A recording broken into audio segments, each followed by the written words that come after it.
Bonjour à tous et bienvenue sur ma chaîne Pixel et Vecteur. Aujourd'hui on va parler de Illustrator, mais de Illustrator Beta, la version bêta d'Illustrator, que vous pouvez aller trouver lorsque vous êtes abonné.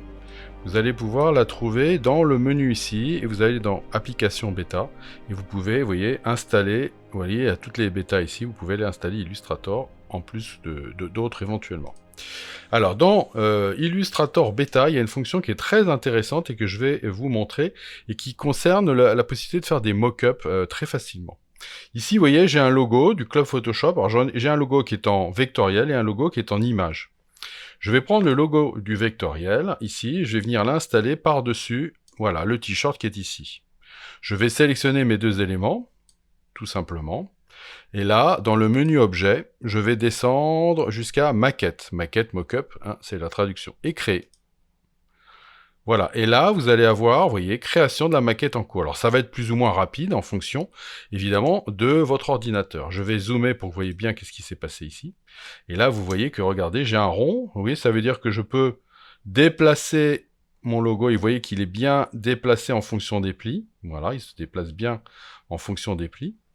Et puis, évidemment, le rond va me permettre, de l'agrandir, vous voyez, de manière non homothétique, ou bien en appuyant sur majuscule, de l'agrandir de manière homothétique. Donc je vais le mettre un peu comme ça, je vais lui dire que j'aimerais bien récupérer un petit peu d'arrondi. Voilà, je vais encore l'agrandir un petit peu comme ça. Voilà. Voilà, et après, éventuellement, je peux le faire tourner, oui, si je me mets à l'extérieur, je peux le faire tourner si je veux, éventuellement, vous voyez que mon logo soit plus ou moins, voilà. Et là, vous voyez que j'obtiens un résultat qui est déjà pas trop mal. En plus de ça, je vous rappelle que, vous voyez, mes calques sont ici. On voit qu'ici, je suis sur, vous voyez, un calque, j'ouvre le calque, et dedans, j'ai mes deux éléments, vous voyez, et maquette, et les deux éléments sont là. C'est l'élément du dessus qui, pour l'instant, est sélectionné. Pourquoi? Parce que s'il vient, par exemple, je lui dis maintenant, je vais me mettre un petit réglage de transparence. Je mets une petite incrustation, ça donnera l'impression d'un logo passé, vous voyez, mais on voit bien, c'est tout à fait réaliste. Si je veux un logo neuf, je vais peut-être mettre une lumière crue, et là vous voyez que j'ai quelque chose qui est tout à fait correct. Voilà. Donc vous voyez, c'est une fonction qui est très très utile pour les gens qui justement veulent voir comment un logo pourrait travailler sur un t-shirt. Ou autre chose, ça pourrait aussi être sur, je sais pas quoi, une bouteille, etc. Ça va vous faire absolument la même chose. Là, j'ai pris des t-shirts, j'aurais pu prendre des bouteilles, mais bon, voilà. Alors, le truc, c'est que ici, j'ai une image. Alors, si j'ai une image et que je lui dis, eh ben, mets-moi mon image ici, et puis je sélectionne les deux, et puis je vais dans le menu objet, et je lui dis de me faire, donc, maquette, eh ben, non, c'est pas possible. En fait, si c'est possible, mais il va falloir que, avant, vous alliez vectorialiser votre image. Alors, vous voyez, ici, dans la palette des propriétés, j'ai vectorisation de l'image, donc je vais m'en profiter, mais vous l'avez aussi en haut. Vous voyez, vectorisation de l'image.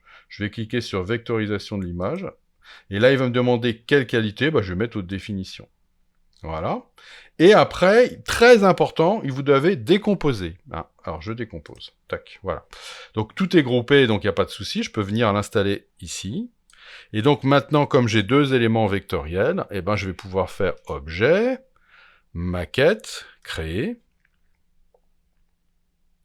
Voilà, là, vous voyez, il va retravailler, donc plus ou moins vite en fonction de votre ordi. Et puis là, vous voyez, qu'est-ce que je vais faire? Je vais appuyer sur majuscule, et puis je vais réduire mon logo. Voilà, on va dire que je vais le mettre par exemple comme ça. Voilà, je pourrais le décaler, lui dire, tiens, je le mettrai bien par là. Et puis, je le ferai un petit peu tourner. Par exemple, comme ça, on va dire, je fais n'importe quoi, c'est juste histoire de vous montrer.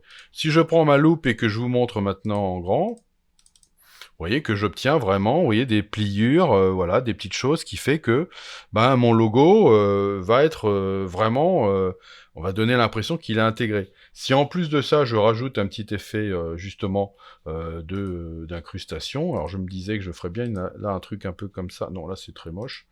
Donc si je fais une lumière tamisée, c'est aussi très moche. Si je fais une lumière crue, ouais, c'est pas très différent en fait de ce que j'avais. J'aurais pu aussi faire un produit, et vous voyez qu'en mode produit, ça peut donner aussi de bons résultats. Ça va dépendre un peu de la couleur de votre logo.